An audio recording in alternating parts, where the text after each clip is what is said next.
আইলো উমা আর কলকি। তোমার কি মনে হয় আইলো উমার রেকর্ডটা ভাঙতে পারবে কলকি? কল্কি অবতারকে জানি যে সে আমাদের কলিযুগের শেষ অবতার। কলিযুগ যখন একদম পাপে ভরে যাবে তখন সেই পাপকে বিনাশ করতে তার জন্ম হবে আর কি। তো এখানে কোথাও আমরা ঘটনার মধ্যে সেটা দেখতে পাচ্ছি। আমি প্রথমে করেছিলাম কল্কির জন্য, তারপর দর্শকের এত পছন্দ হয়েছে বলে আমারই পছন্দ হয়ে গেছে। এখন আমি ছাড়তেই পারছি না।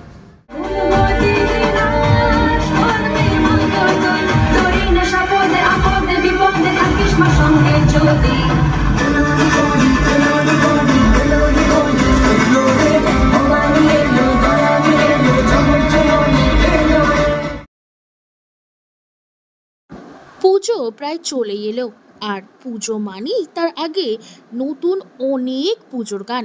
আর পুজোর গানের প্রসঙ্গ উঠলেই অবশ্যই মাথায় আসে অভিনেত্রী মনামি ঘোষের কথা। পুজোর আগেই যার গান মাতিয়ে তোলে সমস্ত দর্শকদের, এই বছরও ব্যতিক্রম নয়। মুক্তি পেল সৈকত বারুরীর পরিচালিত ও ভিটামিন এম এন্টারটেনমেন্ট প্রযোজিত অভিনেত্রী মনামি ঘোষের এক নতুন পুজোর গান কলকি। না, ঠিক গান নয়, এটাকে বলা যেতে পারে একটি মিউজিক্যাল ফিল্ম। এই মিউজিক্যাল ফিল্মে মুখ্য চরিত্র দেখা মিলবে মনামি ঘোষকে। এছাড়াও রয়েছেন মৌসুমী সেন ও সুমিত গাঙ্গুলি। গানটি লিখেছেন ঋতম সেন ও সুর দিয়েছেন রথিজিৎ ভট্টাচার্য, এবং গানটি গেয়েছেন এক নবাগত শিল্পী প্রতিভা দত্ত। এক প্রতিশোধের গল্প ও তার সাথেই জীবনমুখী রূপকথার গল্প নিয়েই পুজোর আগেই হাজির কলকি। আইলো উমা বাড়িতে গানটির পর এবারে কলকি।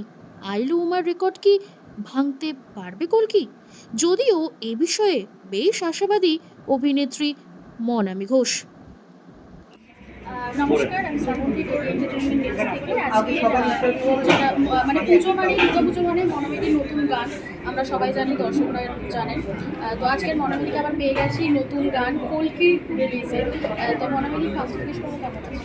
দারুণ হচ্ছে, দারুণ দারুণ দারুণ হচ্ছে। আর আজকে তোমার মিউজিক গান বলবো না, মিউজিক্যাল ফিল্ম রিলিজ হলো। ইতিমধ্যে ইউটিউবে দেখে ফেলেছে দর্শকরা, প্রচুর ভালো কমেন্টস পেয়েছো। কেমন লাগছে? দারুণ লাগছে। ওই যে মানে একটা কাজ যেটা নিয়ে এত মারামারি, এত লড়ালড়ি, এত কিছু, তারপর সেটা ফাইনালি দর্শকের সামনে এনে দর্শকের থেকে যদি এরকম কি বলবো, এরকম ভালোবাসা পাওয়া যায় তাহলে তো সবচেয়ে ভালো ফিল সেটা। একদমই। আর যেটা জিজ্ঞেস করবো, কলকাতার কথা তো আমরা সবাই জানি, কম বেশি শুনেছি। তোমার এই মিউজিক্যাল ফিল্মের সাথে দেখো, তোমার নীল আলতা আমরা দিন থেকে কল্কি অবতারকে জানি যে সে আমাদের কলিযুগের শেষ অবতার। কলিযুগ যখন একদম পাপে ভরে যাবে তখন সেই পাপকে বিনাশ করতে তার জন্ম হবে আর কি। তো এখানে কোথাও আমরা ঘটনার মধ্যে সেটা দেখতে পাচ্ছি যে একটা পাপ হলেও সে বিনাশ করতে পেরেছে। সেই জন্য এটার নাম রাখা কল্কি, এবং কল্কি অবতারের গায়ের রং হবে নীল। তো সেই জন্য তার একটা ছোঁয়া রাখার জন্য নীল। একদমই। আর তারপরে যেটা জিজ্ঞেস করবো যে দুর্গাপুজোর গান মানে আমরা সচরাচর সেটা দেখতে আসি একটু অন্য ধাঁচে থাকতে সেক্ষেত্রে তোমার গানটা অন্যান্য গানের থেকে অনেকটাই আলাদা, অন্য কোনো তোমার লুকটা একদম আলাদা। লুকটা একদম আমার চরিত্রের মতন। আমার চরিত্রটা যেরকম বা আমার চরিত্রটাকে যেরকম মানাবে আর কি ঘটনার সাথে, সেই রকম লুক আর কি। আমার চরিত্র যদি এখন দারুণ দামি একটা শাড়ি পরে বা অনেক গয়না পরে তাহলে ওই চরিত্র মানাবে না। তো আমার চরিত্রের সাথে মানানসই শাড়িটা হয়েছে, এবং নীল আলতাটা তো বললাম। একদম। আর তুমি বলেছো নতুনদের সাথে কাজ করতে চাও বা করছো, অনেকেই আছে যাদের সাথে তুমি কাজ করেছো আগেও, কিন্তু এখন আমরা নতুন একটা গায়িকাকে পেয়েছি তার নাম প্রতিভা, তার সাথে কাজ করার খুব ভালো। ওর সাথে আমার সামনাসামনি ইনফ্যাক্ট আজকেই দেখা, যা কথা হচ্ছে সব ফোনে। ওকে আমি ফোনে ব্রিফ দিয়েছি, ফোনেই ও শুনেছি কীরকম গাইতে হবে, ও রেকর্ড করে রথিজিৎ পাঠিয়েছে, তারপর আমরা যা করার করেছি। ওর সাথে প্রথম দেখা হলো। আমার তো মানে দারুণ গেয়েছে প্রতিভা, এবং কল্কি যে চরিত্রটা তার সাথে ওর গলাটা অদ্ভুত ভালো লেগেছে, এবং একদম ওর গলাটা তো শোনেনি, একদম আনকোড়া একটা ভয়েস আর কি। এরকমই টেক্সচার আমাদের দরকার ছিল। তো দারুণ গেয়েছে, ভালো লাগছে, এবং নতুন কাজ করছে ও। ও আমাদের গান গেয়েছে, আমরা ভীষণ খুশি, তার কারণ ওর গলাটা আমাদের গানের সাথে ম্যাচ হচ্ছে, সেজন্য আমরা থ্যাঙ্কফুল ওর কাছে। এবং এটা নয় সব জায়গায় বলছি যে শুধু নতুনরাই কাজ করবে, পুরনোরা বলবে আমরা কি তাহলে কাজ করবো না, নিশ্চয়ই তাই। আমরা সবসময় ভাবি আমাদের যে গল্পটা, যে চরিত্রটা, তার সাথে যে ভয়েসটা বা যাকে যাকে মানাবে তারাই কাজ করবে। একদমই। আর জিজ্ঞেস করবো সব দর্শকদের যেটা জানার, তোমার পুজোর প্ল্যান কি? পুজোর কোনো প্ল্যান নেই, আমি ওই যেরমভাবে যা যা আসবে সেরমভাবে চলতে থাকবো। শুধু পুজোর একটাই প্ল্যান, সেটা হচ্ছে হাতে নীল আলতা থাকবেই থাকবে। আর সব শেষে একটাই প্রশ্ন, সেটা হলো আইলো উমা আর কলকি, তোমার কি মনে হয় আইলো উমার রেকর্ডটা ভাঙতে পারবে কলকি? উচিত, তার কারণ এটা এমন একটা গল্প বলছে, আর এর মিউজিক তো মানে আমি তো বলছি রতিজিতের এবছরের সেরা গান এইটা, সেরা কম্পোজ করা গান। তো এর তো দারুণ, মানে এর গ্র্যান্ডারটাই অনেক বড় তো, এবং তার সঙ্গে যে মিউজিক ভিডিওটা যেভাবে শ্যুট হয়েছে, তার যে ঘটনা, এর সাথে আমাদের সারা ওয়েস্ট বেঙ্গলের মানুষের, সারা পৃথিবীর বাঙালির যারা পুজোর সময় সেলিব্রেট করেন, এবং আরও অনেক, শুধু বাঙালি কেন বলবো, সবার জুড়ে যাওয়া হচ্ছে।